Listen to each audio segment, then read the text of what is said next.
Off we go. It's Ryan Hartson on the BWC Network. I am Ryan Hartson. What a great day today. Great action in the National Football League, and missed it over the weekend, but only two of you would have listened, so, who cares? But now I'll break down the NFL in less than 15 minutes, and it'll be a lot of fun doing that, so let's get started. There are three teams. I'm going to give you three teams. I'm going to name them. And as soon as I give you their names, you're going to just forget that they're even viable. Because these are teams that have good records but actually suck because their schedules are super easy. The Cincinnati Bengals, the Tennessee Titans, and the Kansas City Chiefs. Forget about them. They don't matter. They're not relevant. They're not going to make the playoffs. Just forget it. They're done. The Bengals, I don't care how many games they win against frickin' Seattle. I just don't care. It doesn't matter.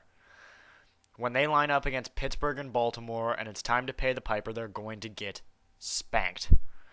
Rookie quarterback, Marvin Lewis is still the head coach. Forget about it. Forget about it. Just not happening in Cincinnati. The Bengals are a mess. I don't care how many games they win. They're a mess, and they're beating up on easy teams, bad teams. Just there's no way they're legitimate. None. It's the Bengals. But people are going to buy into it like we bought into the Redskins. And all of a sudden, they've lost like 3 in a row. Because all of a sudden, they're playing actual football teams instead of really easy football teams. So now they're in trouble. Same thing is going to happen to Cincinnati when you start playing Pittsburgh and Baltimore. And just here we go with that. Same thing in Tennessee. I don't care how many times you beat Indianapolis. I don't care. Beat up on Indianapolis and Jacksonville. Whatever. That's fine. 41-7 against Houston. 41-7. You got killed. Your offensive line is a wreck. Your quarterback is old. Your defense is a mess. Just forget it. Forget it. The Titans aren't viable. They're useless. Chris Johnson's running for like 29 yards a game. 29 yards a game. Chris Johnson. And the lockout. You talk about the lockout affecting stuff. Lockout totally, just killed Chris Johnson. And he held out on top of the lockout. So he's just in all kinds of trouble, and the Titans are just a mess. I don't care how many games they win. They're terrible. Titans are god-awful. And last but not least, the Kansas City Chiefs. Matt Castle is still your quarterback. No running game, no defense. They're playing a real team tonight. They're playing the San Diego Chargers, an actual football team. How are you going to do against San Diego? And I don't think they're going to handle it well. They already lost once. So, Kansas City, they're not legitimate either. These are three teams. Just forget about them. I know the records look good right now. Forget it. You got to have a little more foresight than that. When you look at it, you knew they were going to be bad, and they are. So there you go. Three teams to avoid. Let's move on to some of the other action. Baltimore, nice comeback against Arizona. They can't move the ball sometimes. Baltimore sometimes they get stuck in neutral. That defense can't bail them out. Eventually, they're not going to be viable. Joe Flacco scares me. Sometimes he's great. Sometimes he's awful. He is really confusing. I don't know what's going on with Joe Flacco. Whatever. Battle of the rookie quarterbacks. Cam Newton, Christian Ponder going at it.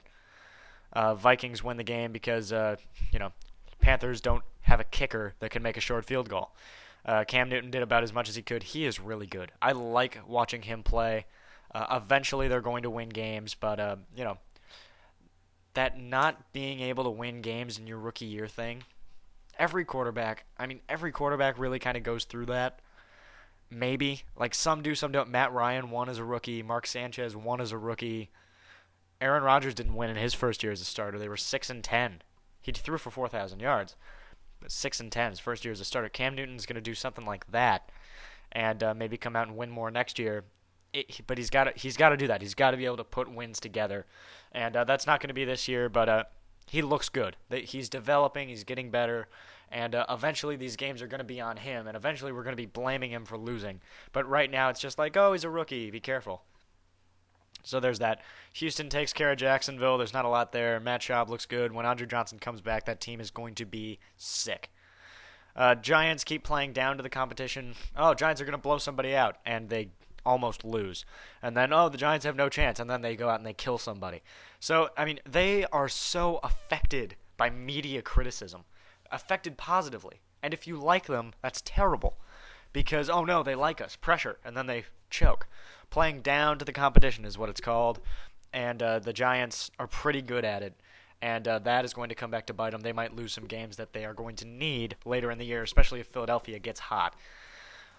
Moving on. The shocker of the day from yesterday, St. Louis taking care of New Orleans 31-21. The Rams, I don't know. I don't know. My only explanation for this is that both teams get paid. You got multi-million-dollar players on both sides, Steven Jackson and all that. Drew Brees, he's thrown like 40 picks in the last 2 years or something, or like 30 picks. Is that what it was? It was like he's thrown like 30 picks in the last 2 years. So, there's something wrong with him. There's something going on with him, and you're going to keep giving him the benefit of the doubt because it's Drew Brees, but we'll see.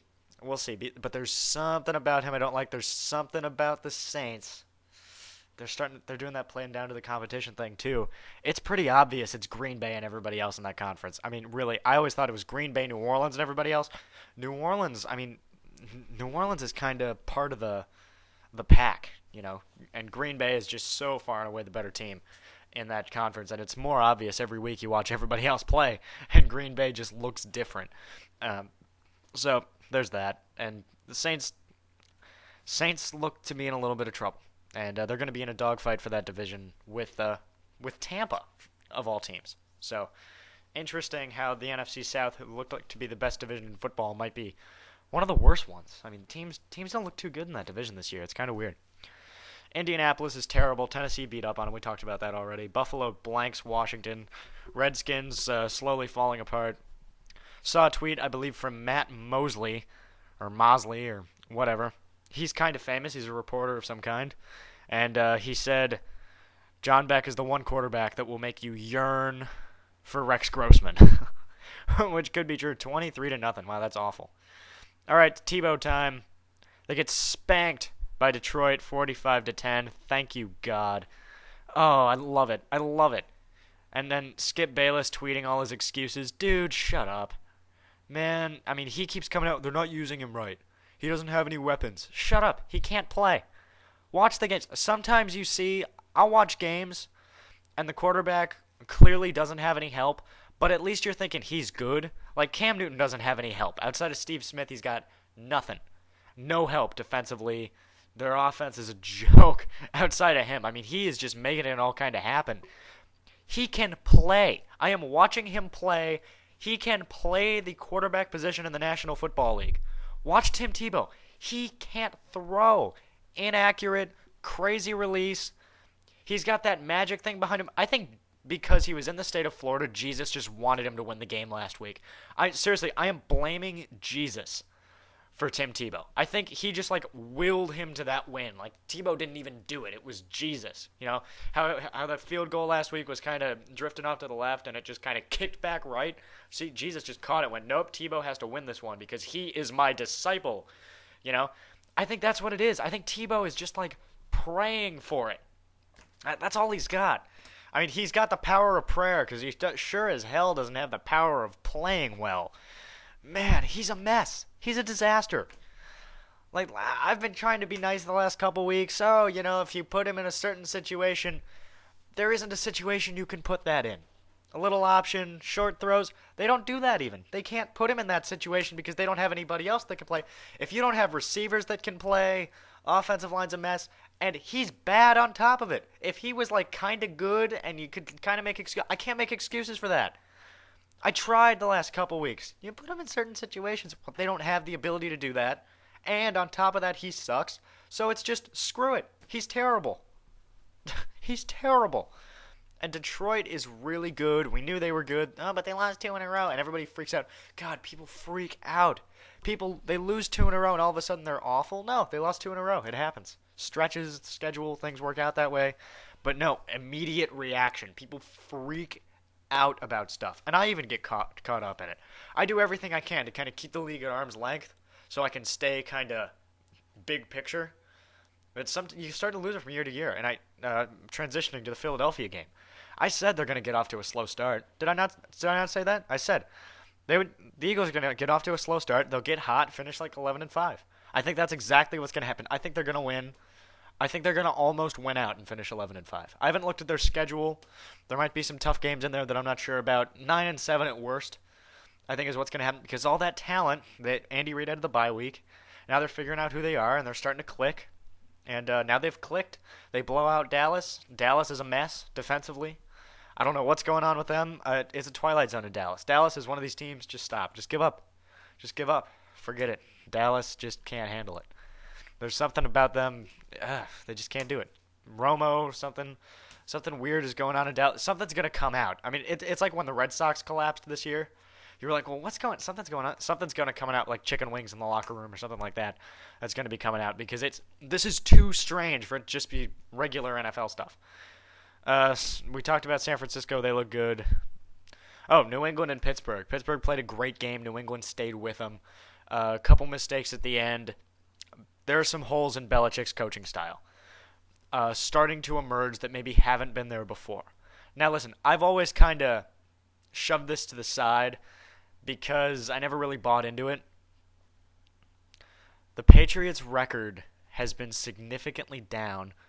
Patriots have not won a championship or really competed in the postseason for a championship since Spygate. Why? Because Belichick takes in as much raw information as possible and translates it into game plan. That is less raw information that he can have is other teams' practice habits. So all of a sudden they're not winning. It makes some sense. It makes some sense, especially when you're seeing they get in key situations they haven't seen before. Like the Steelers just changed their style. They go from zone to man, and all of a sudden Brady doesn't know what to do because they are too game plan obsessive. Like Aaron Rodgers is able to make adjustments, and he talks about it all the time. He's like, well, we've been watching this all week, but we knew that there was a chance that they could flip to man, so we kind of adjusted for it and we changed, and now we were, taking advantages of matchups down the field instead of holes in zones, and you're able to do that, and Aaron Rodgers knows that, but Brady just has raw data. This is what they always do against us. They will do this again. And when they change the plan, all of a sudden they freak out because it wasn't in the data. So, there you go. New England, not the same team we thought they were, which is interesting because sometimes they are.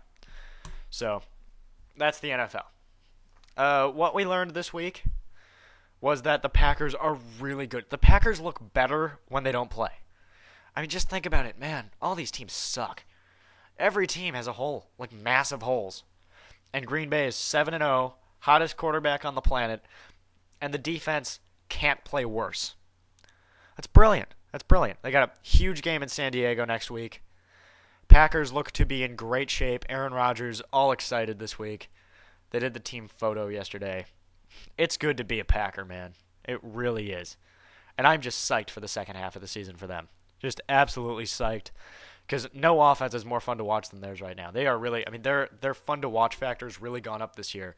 Aaron's playing better than he's ever played, which is saying something because he's been pretty good before. So there you go.